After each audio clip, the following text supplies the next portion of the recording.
بسم الله الرحمن الرحيم يا أيها النبي اتق الله ولا تطع الكافرين والمنافقين إن الله كان عليما حكيما صدق الله العظيم. شروع اللہ کے نام سے جو بہت زیادہ مہربان ہے، بہت زیادہ رحم کرنے والا ہے. اے نبی جی، آپ صرف اللہ رب العزت سے ڈریے اور ان کافروں اور منافقوں کے باتوں کو بالکل مت سنیے. یقیناً اللہ رب العزت تو بڑا جاننے والا ہے، بڑی حکمتوں کا مالک ہے. اللہ رب العزت نے قرآن پاک میں اس سورت کو نازل فرمایا. اس سورت کا نام ہے سورۃ الاحزاب، اور یہ مدینۃ المنورہ میں نازل ہوئی. مدنی سورت کہتے ہیں اس کو، مدنی. سورۃ الاحزاب مدنی، بہت خاص سورت ہے. یہ ایسا لگتا ہے جیسا اللہ رب العزت نے اس سورت کو اللہ کے دین کو جو فالو کرنے والے ہیں، اللہ کے نبی صلی اللہ علیہ وسلم کی شریعت کو جو سینے سے لگا کر چلنے والے ہیں، ان پر جب حالات آتے ہیں تو اس وقت ان کی کیا سچویشن ہوتی ہے، ان کی سچویشن کو مد نظر رکھ کر کے اللہ رب العزت نے یہ سورت نازل فرمائی، سورۃ الاحزاب. اللہ کے نبی صلی اللہ علیہ وسلم مکہ المکرمہ سے ہجرت کر کے مدینہ المنورہ پہنچے. مدینہ المنورہ پہنچنے کے بعد بھی کفار مکہ کو چین نہیں تھا. مکہ تو چھوڑ دیا اللہ کے نبی صلی اللہ علیہ وسلم نے. مکہ والوں کو پریشانی یہی تھی اللہ کے نبی سے کہ بھئی یہ ہمارے بتوں کو برا بھلا کہتا ہے اور ایک اللہ کی دعوت دیتا ہے. جب صحابہ کرام کا وہاں پر نمازیں پڑھنا مشکل ہو گیا، مکہ المکرمہ میں اللہ کی عبادت کرنا مشکل ہو گیا، تو اللہ رب العزت کی جانب سے حکم آیا کہ بھئی آپ کیا کر جاؤ، آپ یہاں سے ہجرت کر جاؤ. وہ چاہتے نہیں تھے کہ اللہ کے نبی ہجرت کر کے جائیں، وہ تو اللہ کے نبی صلی اللہ علیہ وسلم کی جان کے دشمن بنے ہوئے تھے. اسی لیے تو ہجرت کے سفر میں بھی اللہ کے نبی صلی اللہ علیہ وسلم کا پیچھا کیا گیا غار ثور تک. کہ سراقہ ابن مالک وہ اللہ کے نبی صلی اللہ علیہ وسلم کے بالکل قریب پہنچ چکا تھا. وہ تو اللہ کے نبی صلی اللہ علیہ وسلم کے ساتھ اللہ رب العزت کی غیبی مدد اور نصرت شامل حال تھی. اللہ رب العزت نے حفاظت فرمائی. اب مدینہ المنورہ اللہ کے نبی صلی اللہ علیہ وسلم پہنچ گئے، پھر بھی مکہ المکرمہ میں جو کفار ہیں ان کو چین نہیں ہے. اس میں خاص طور پر عبداللہ ابن معیط، ولید بن مغیرہ، یہ ایسے لوگ ہیں کہ جنہوں نے اللہ کے نبی صلی اللہ علیہ وسلم کو ستانے کی قسم کھا رکھی تھی کہ یہ محمد جہاں جائے گا ہم اس کا جینا حرام کریں، نعوذ باللہ. ولید بن مغیرہ اور عبداللہ بن معیط، اور انہی لوگوں کے بارے میں اللہ رب العزت نے سورہ مدثر کے اندر ارشاد فرمایا کہ یہ وہ لوگ ہیں کہ کفر کی انتہا تک پہنچ چکے ہیں. تو ولید بن مغیرہ، عبداللہ بن معیط، ابو لہب کے بیٹے. اسی طریقے سے اس وقت ابو سفیان اسلام میں داخل نہیں ہوئے تھے، وہ بھی سخت دشمنی پر تھے. ابو سفیان ابن الحرب حضرت امیر معاویہ رضی اللہ تعالیٰ عنہ کے والد، آگے چل کے مسلمان ہوئے فتح مکہ کے موقع پر، لیکن اس وقت وہ بھی اللہ کے نبی کے سخت دشمن تھے ابو سفیان. اسی طریقے سے اکرمہ ابن ابی جہل، ابو جہل کے بیٹے، آگے چل کے وہ بھی اسلام میں داخل ہو گئے فتح مکہ کے بعد حضرت اکرمہ رضی اللہ عنہ، لیکن اس وقت یہ بھی اسلام میں داخل نہیں ہوئے تھے. یہ لوگ اللہ کے نبی صلی اللہ علیہ وسلم کی خدمت میں کہاں پہنچے ہیں؟ مدینہ المنورہ پہنچا.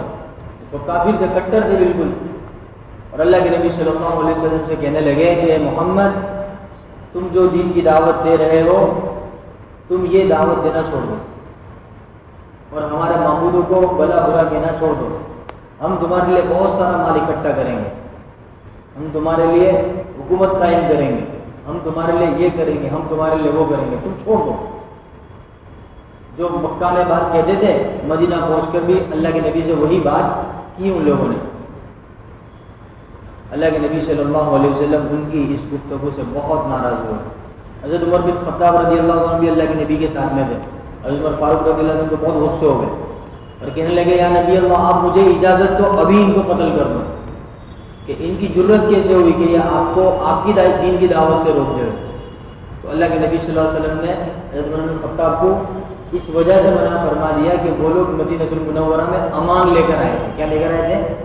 امان، جس کو ہم آج کل کی زبان میں ویزا بولتے ہیں۔ کیا بولتے ہیں؟ کسی دوسرے ملک میں جانا ہوتا ہے تو ویزا لینا پڑتا ہے نا، اجازت لینی پڑتی ہے۔ تو اللہ کے نبی نے فرمایا کہ یہ لوگ امان اور اجازت لے کر آئے ہیں، تو ان کو قتل نہیں کیا جا سکتا۔ اب یہ جو تھے کفار مکہ، ان کا جب اللہ کے نبی صلی اللہ علیہ وسلم مدینہ میں پہنچے تو اس وقت مدینہ کے اندر یہودی آباد تھے۔ کون آباد تھے؟ کافی مقدار میں یہودی آباد تھے۔ بعد میں آہستہ آہستہ دین کا غلبہ ہو، وہ یہودیوں کو مدینہ المنورہ سے بھگایا گیا۔ تو یہود کے جو بڑے بڑے سردار تھے نا، جب ان کو پتا چلا کہ بھئی کفار مکہ اس طریقے سے آئے ہوئے ہیں تو وہ بھی پین مارنے کے لیے چلے گئے۔ تو ہوتا ہے نا کہ جب شیطان آپس میں ملتا ہے نا اپنے دوست سے، اپنے ساتھی سے، تو وہ خسر چالو ہوتا ہے۔ تو اللہ کے نبی صلی اللہ علیہ وسلم کے پاس بہت سارے تحفے و تحائف لے کر آئے۔ کون؟ یہودی۔ اب اللہ کے نبی صلی اللہ علیہ وسلم تو ان کو صاف لفظوں میں منع کر دیا کہ میں تو اپنی دین کی دعوت چھوڑوں گا نہیں۔ مکہ المکرمہ چھوڑا اسی لیے تاکہ مدینہ المنورہ میں اگر اللہ کے دین پر مکمل عمل ہو سکے، اس کی مکمل ترویج ہو سکے، اس کو مکمل طور پر پھیلایا جا سکے۔ اب یہاں اگر تم اس طریقے سے مطالبے کرو گے، میں اپنے دین سے، اللہ کے دین سے دور ہٹنے والا نہیں ہوں، اپنی دعوت کو چھوڑنے والا نہیں ہوں۔ تو یہودی اللہ کے نبی صلی اللہ علیہ وسلم کی خدمت میں آ کر کہتے ہیں کہ محمد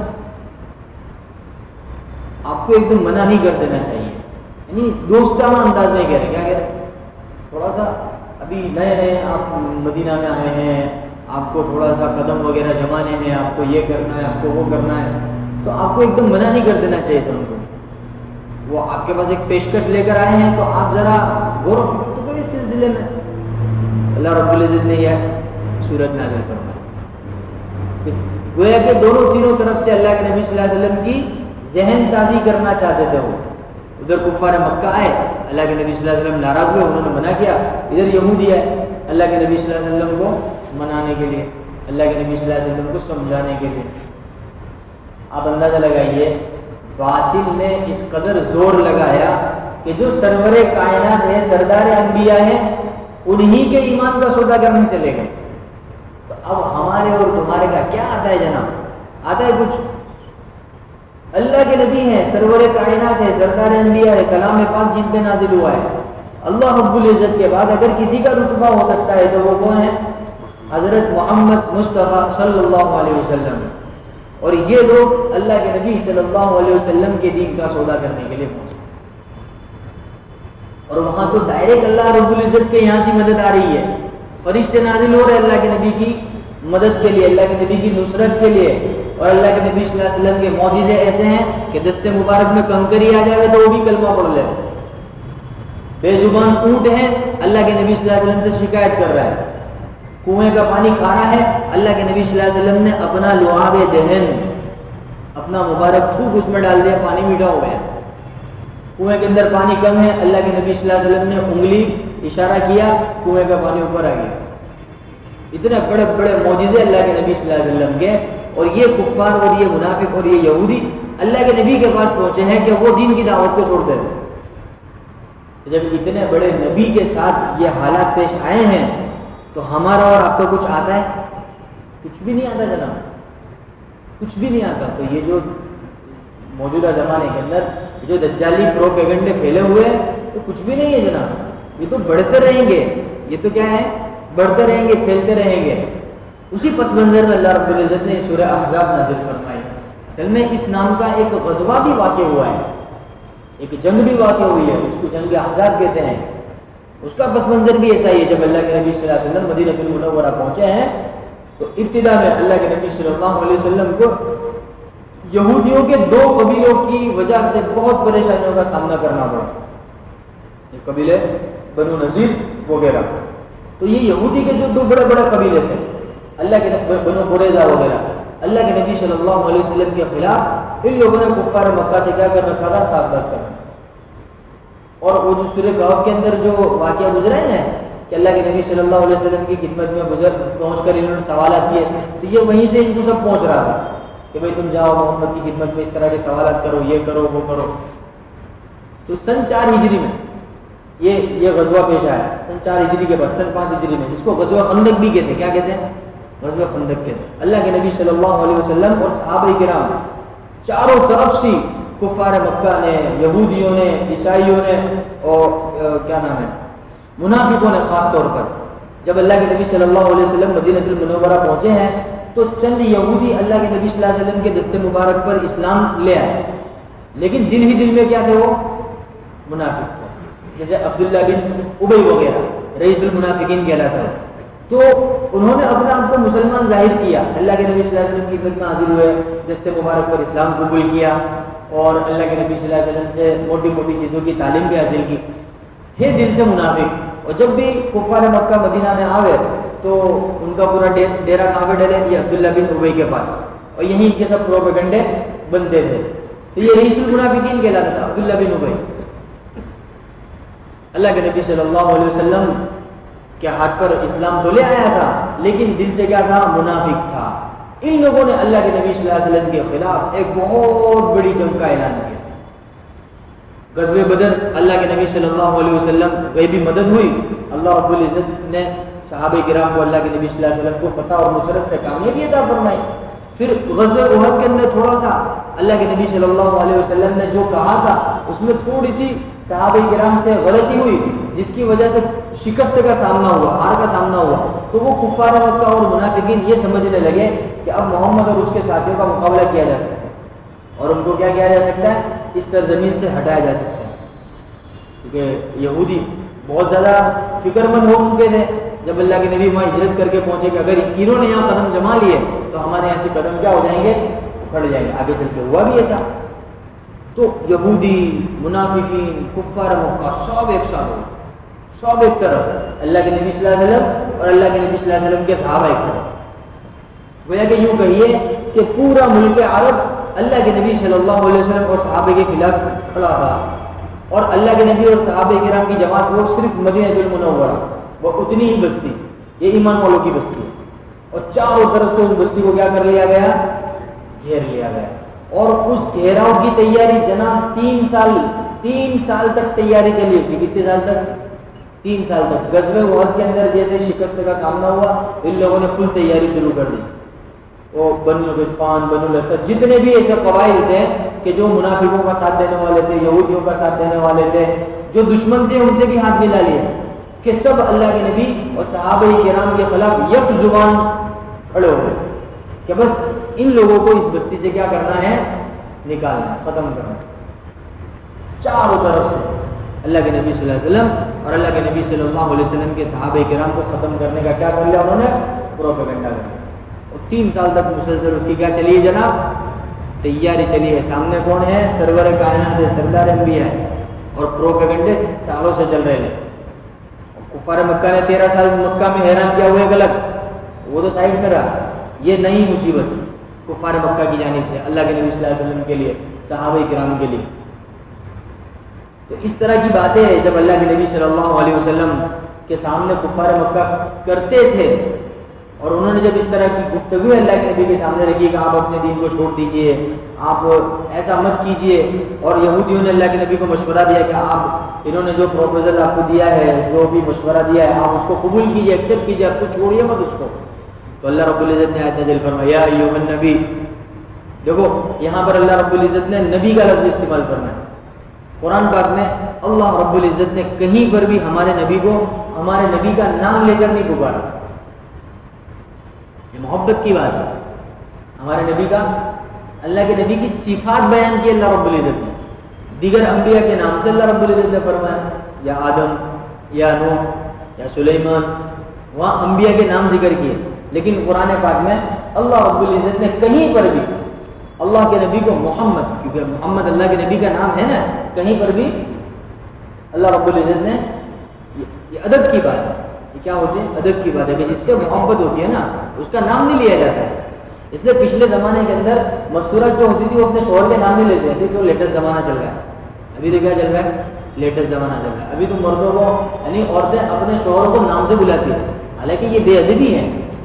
یہ کتابوں میں لکھی ہے یہ بات، یہ بے ادبی ہے. پرانے زمانے میں جو مستورات ہوتی تھی جو باادب سمجھی جاتی تھی، اور موجودہ زمانے میں بھی جو شرفا خاندان کی مستورات ہیں وہ اپنے شوہروں کو کبھی نام لے کر پکارنا گوارا نہیں کرتے، نام لے کر نہیں پکارے. لیکن ہمارے معاشرے کے میں تو بہت عام ہو گیا، وہ بالکل نام سے پکاریں گے. وہ فیروز آئیں گے، وہ فرید آئیں گے، وہ آئیں گے. چلو اتنا تو غنیمت ہے کہ آئیں گے تو بول لیتی ہے، اتنا غنیمت ہے کہ آئیں گے بول لیتی ہے. تو اللہ رب العزت نے بھی اپنے نبی کو کہیں پر بھی نام لے کر فقہاء مفسرین نے لکھا ہے کہ یہ اللہ رب العزت کی ہمارے نبی سے محبت کی بات ہے. ہمارے نبی کا صفت اللہ رب العزت کے نبی کی بیان فرمائے، صفت کہ یا ایھا النبی. نبی کیوں کہا؟ اللہ رب العزت کے ہم جن کو نبی کہہ رہے تم کون ہو تو اس کا انکار کرنے والا؟ محبت کی بات ہے. ہم کہہ رہے یہ نبی ہے، تم سینکڑوں مرتبہ انکار کر لو، تم سینکڑوں لوگ مل جاؤ، کروڑوں لوگ، خربوں مل جاؤ، پوری دنیا والے مل جاؤ اور کہو کہ محمد نبی نہیں ہے، مت مانو. ہم کہہ رہے ہیں یا ایھا النبی، اے نبی. اللہ رب العزت قیامت تک کے لوگوں کے لیے اللہ رب العزت نے کہا یا ایھا النبی، اے نبی اتق اللہ، تم کو اللہ سے ڈرنا ہے. ان لوگوں سے تو بالکل، اور اللہ کے نبی ڈرے بھی نہیں، اللہ کے نبی ان سے ڈرے بھی نہیں. تو اللہ رب العزت اتق اللہ، اللہ رب العزت سے ڈرنا ہے. ولا تطع الکافرین والمنافقین، کافروں اور منافقوں کی پیروی نہیں کرنی ہے. یہ تو آئیں گے آپ کے پاس کہ آپ ایسا کیجیے، آپ ایسا کیجیے، ان کی بالکل بھی نہیں سننی ہے. اس میں منافقین، اللہ رب العزت نے منافقین کا لفظ بھی استعمال کرنا ہے. ولا تطع الکافرین والمنافقین. کفار مکہ آئے تھے اللہ کے نبی صلی اللہ علیہ وسلم کو دھمکی دینے کے لیے کہ آپ یہ دعوت معوت چھوڑ دیجئے، ہمارے معبودوں کو بھلا برا کہنا چھوڑ دیجئے. اللہ کے نبی ناراض ہو گئے ان لوگوں سے، یہاں تک کہ عمر بن الخطاب نے ان کو قتل کرنے کا ارادہ کر لیا. ادھر یہودی منافق آئے اور اللہ کے نبی صلی اللہ علیہ وسلم کا ان کی ذہن سازی کرنے لگے اور کہنے لگے کفار مکہ جو بات لے کر آیا مان لیجئے، سن لیجئے کیا کہنا چاہتے ہیں. تو اللہ رب العزت نے ان کے لیے بھی لفظ استعمال فرمایا لا تطع الکافرین، یعنی کفار مکہ والمنافقین، اور یہ یہودی جو آپ کے پاس آئے ہیں ادھر ادھر کی باتیں کرنے، آپ ان لوگوں کی بالکل بھی بات مت سنیے. ان اللہ کان علیما حکیما، ان لوگوں کا کیا کرنا ہے اللہ جانتا ہے. ان لوگوں کے ساتھ کیا معاملہ کرنا ہے وہ کون جانتا ہے؟ اللہ رب العزت جانتا ہے. اور ایک اس طرف بھی اشارہ ہے، چونکہ وہ لوگ اللہ کے نبی صلی اللہ علیہ وسلم کے پاس امان لے کر آئے تھے. کیا لے کر آئے تھے؟ امان لے کر آئے تھے. اور ایک معاہدہ ہوا تھا کہ اللہ کے نبی اور صحابہ کرام ان کو کوئی تکلیف نہیں پہنچائیں گے اور یہ اللہ کے نبی کو اور صحابہ کرام کو کوئی تکلیف نہیں پہنچائیں گے. اب اگر حضرت عمر بن الخطاب کو قتل کرنے کی اجازت دے دی جاتی تو پھر ایسی صورت میں معاہدے کا خلاف ورزی ہو جاتی نا معاہدے کی. تو اس لیے اللہ رب العزت نے کہ آپ اللہ رب العزت سے ڈریے، معاہدے کو مت توڑیے، معاہدے کو مت توڑیے اور کافروں کی اتباع بھی مت کیجیے. یعنی دیکھو یہ بھی اللہ رب العزت کے عفو اور درگزر کی اور محبت کی بات ہے کہ آئے وہ دشمن بن کر کے، لیکن اسلام اتنا انصاف پسند ہے کہ دشمن آیا ہے دین کی خلاف ورزی کرنے کے لیے، تب بھی اللہ رب العزت نے کہا کہ آپ کو معاہدہ نہیں توڑنا ہے.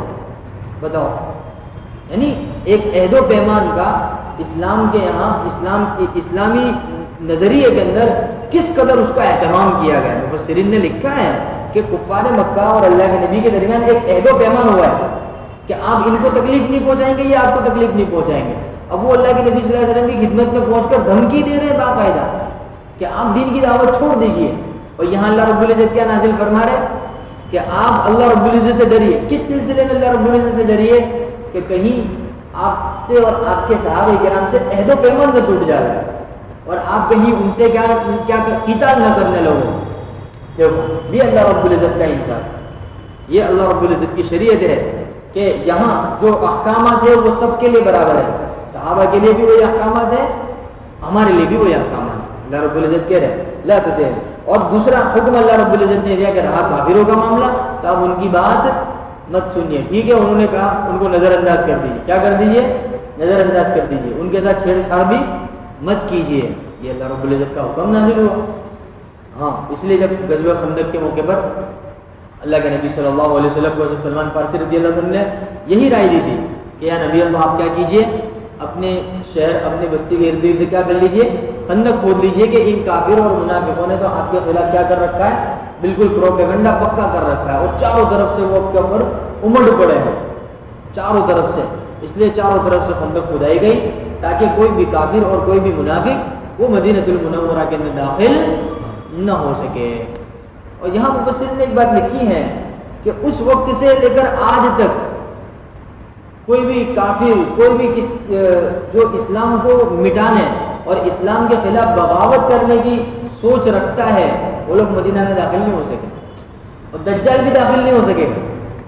یہ بھی اللہ کے نبی کی حدیث ہے کہ قیامت میں جب دجال نکلے گا نا تو وہ کوشش کرے گا مدینہ میں داخل ہونے کی، تو وہ جیسے ہی دجال مدینہ المنورہ کا رخ کرے گا نا، ادھر حضرت مہدی رضی اللہ تعالیٰ عنہ ایک لشکر کے ساتھ روانہ ہوں گے اس کو ختم کرنے کے لیے، اور ادھر سے حضرت عیسیٰ علیہ السلام کا نزول ہو جائے گا۔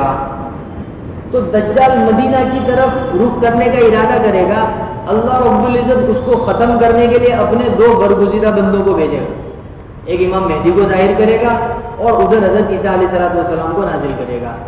تو جناب یہ تو طے شدہ بات ہے کہ جب اللہ رب العزت اپنے نیک بندوں کی مدد کرنے پر آتا ہے تو ان کی تو مدد ہوتی ہے، ساتھ میں اللہ رب العزت ان کے علاقوں کی حفاظت کرتا ہے، ان کے علاقوں کی مدد کرتا ہے، جیسے مدینہ المنورہ کی مدد کی اللہ رب العزت۔ کافی لمبا قصہ ہے، انشاءاللہ تعالیٰ تھوڑی تھوڑی تفسیر آئے گی، تھوڑے تھوڑے جزئیات اور تھوڑی تھوڑی تفصیل انشاءاللہ تعالیٰ آتی رہے گی۔ بس اللہ سے دل سے دعا ہے کہ اللہ رب العزت ہمارے نبی حضرت محمد مصطفیٰ صلی اللہ علیہ وسلم کی سچی پکی محبت ہم کو عطا فرمائے کہ اسی محبت کے صدقے دوفیل میں جناب جنت میں داخلہ ہو سکے گا۔ اگر وہ محبت نہیں ہے جناب تو وہ کہیں منافقوں میں شمار نہ ہو جائے۔ وہ یہودی ایمان تو لائے تھے اللہ کے نبی صلی اللہ علیہ وسلم کے ہاتھ میں، لیکن ان کے دل میں اللہ کے نبی کی محبت نہیں تھی۔